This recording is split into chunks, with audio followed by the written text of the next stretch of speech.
Friends, welcome back to my YouTube channel love to nature I species. Friends, आज की इस video lecture में हम इंडियन पॉलिटी यानी भारतीय संविधान से जुड़ा हुआ संविधान सभा एवं संविधान निर्माण प्रक्रिया से जुड़े हुए यूपीएससी, यूपीपीसीएस और अदर स्टेट पीसीएस में पिछले पूछे गए जो प्रश्न हैं उन सभी प्रश्नों पर हम चर्चा करेंगे।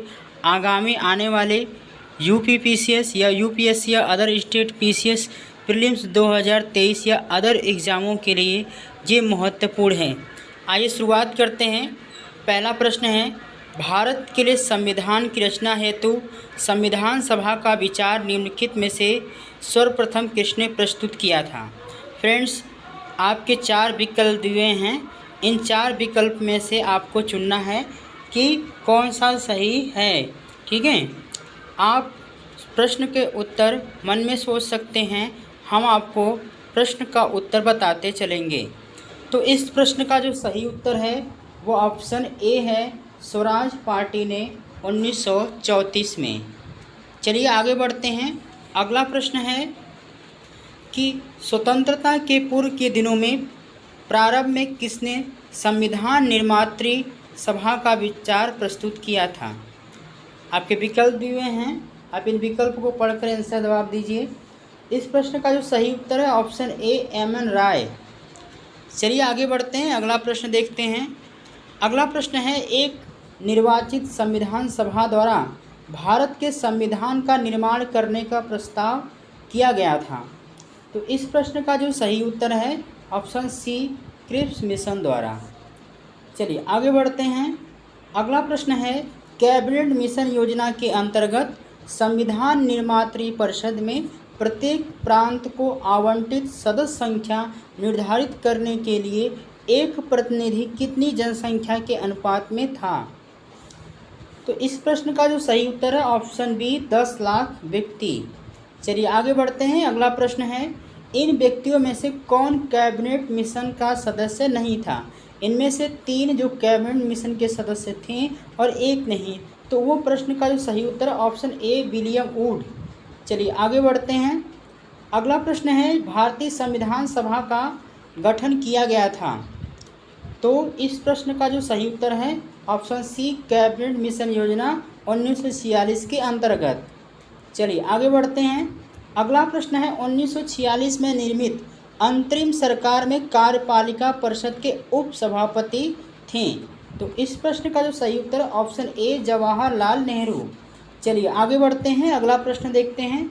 अगला प्रश्न है, निम्नलिखित में से कौन अगस्त 1946 में गठित प्रथम अंतरिम राष्ट्रीय सरकार का सदस्य नहीं था। यानी इनमें से 3 सदस्य थे और इनमें से 1 नहीं है। चलिए बताइए। तो इस प्रश्न का जो सही उत्तर है option C, doctor S Radhakrishnan. चलिए आगे बढ़ते हैं, अगला प्रश्न देखते हैं। अगला प्रश्न है कि बेबेल योजना के अनुसार कार्यकारी परिषद में हिंदू और मुस्लिम सदस्यों की संख्या समान होनी थी। तो ये बात सही है और बेबेल का विचार था कि ऐसे व्यवस्था से भारत का बंटवारा बच सकता है। तो ये गलत है। ठीक है, तो यानी कथन सही है, कारण इसका क्या है, गलत है। तो इस प्रश्न का जो सही उत्तर है ऑप्शन सी, कथन सही है पर कारण क्या है, गलत है। चलिए आगे बढ़ते हैं, अगला प्रश्न देखते हैं। अगला प्रश्न है कि भारतीय संविधान सभा के संबंध में निम्नांकित में से कौन सा कथन सही है। तो ये वयस्क मताधिकार पर आधारित नहीं थी, तो ये सही है। और यह अप्रत्यक्ष निर्वाचन का परिणाम थी, यह बहुदलीय संरचना नहीं थी। फिर ऑप्शन डी, जो चौथा कथन दिया है, यह कई समितियों के माध्यम से कार्यरत थी। तो ये भी क्या है, आपका सही है। तो यानी बहुदलीय संरचना थी, यहाँ पर नहीं दिया है, इसलिए कथन गलत हो जाएगा। ये प्रत्यक्ष निर्वाचन का परिणाम थी, तो ये गलत है, प्रत्यक्ष नहीं बल्कि अप्रत्यक्ष। तो इस प्रश्न का सही उत्तर हो जाएगा ऑप्शन ए और डी जो सही है, यानी ए और डी सही है। तो इस प्रश्न का सही उत्तर है ऑप्शन ए और डी सही है। चलिए आगे बढ़ते हैं, अगला प्रश्न देखते हैं। यहाँ पर कथन दिया हुआ है, बताना है निम्नलिखित में कौन सा कथन गलत है। तो इनमें से 3 कथन क्या है, सही है और चौथा इसमें क्या है, 1 गलत है। तो इस प्रश्न का जो सही उत्तर है ऑप्शन सी, इसका निर्वाचन सार्वभौम वयस्क मताधिकार पर किया गया था। तो ये गलत है, वयस्क मताधिकार पर नहीं था। चलिए आगे बढ़ते हैं, अगला प्रश्न देख लेते हैं। अगला प्रश्न है कि भारतीय इतिहास के संदर्भ में प्रांतों से संविधान सभा के सदस्य कैसे तो निर्वाचित हुए थे, वो भी प्रांतीय विधानसभाओं द्वारा। तो इस प्रश्न का जो सही उत्तर है ऑप्शन सी। चलिए आगे बढ़ते हैं, अगला प्रश्न देखते हैं। अगला प्रश्न है कि संविधान सभा में सदस्यों का चुनाव कैसे हुआ। अभी हमने पिछले प्रश्न में देखा कि इस प्रश्न का जो सही उत्तर है प्रांतीय सभाओं द्वारा। चलिए आगे बढ़ते हैं, अगला प्रश्न देखते हैं। संविधान सभा के चुने हुए अस्थायी अध्यक्ष कौन थे। तो अस्थायी अध्यक्ष कौन थे, डॉक्टर राजेंद्र प्रसाद। ठीक है, 11 दिसंबर 1946। चलिए आगे बढ़ते हैं, अगला प्रश्न देखते हैं। अगला प्रश्न है संविधान सभा के प्रथम बैठक की अध्यक्षता किसने की थी। तो प्रथम बैठक कब हुई थी, 9 दिसंबर 1946। तो इसका अध्यक्षता किसने की थी, सी, डॉक्टर सच्चिदानंद सिन्हा, जो कि अस्थायी अध्यक्ष थे। चलिए आगे बढ़ते हैं, अगला प्रश्न देख लेते हैं। अगला प्रश्न है कि भारतीय संविधान सभा के उद्घाटन कब हुआ था, 9 दिसंबर 1946, जो कि अस्थायी डॉक्टर सच्चिदानंद सिन्हा। चलिए आगे बढ़ते हैं, अगला प्रश्न देखते हैं। भारत के संविधान निर्मात्री सभा के अध्यक्ष कौन थे। तो इस प्रश्न का जो सही उत्तर है option A, doctor Rajendra Prasad.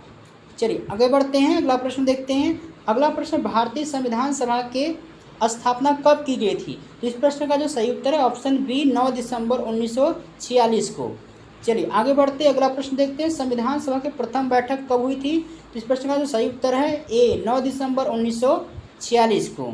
चलिए आगे बढ़ते हैं, अगला प्रश्न देखते हैं। भारत को एक संविधान सभा देने का प्रस्ताव सभा द्वारा पारित किया गया था। तो 22 जनवरी 1947 को। चलिए आगे बढ़ते हैं, अगला प्रश्न देख लेते हैं। अगला प्रश्न है संविधान सभा के सम्मुख संविधान की प्रस्ताव किसने किया था। तो ए, जवाहरलाल नेहरू ने।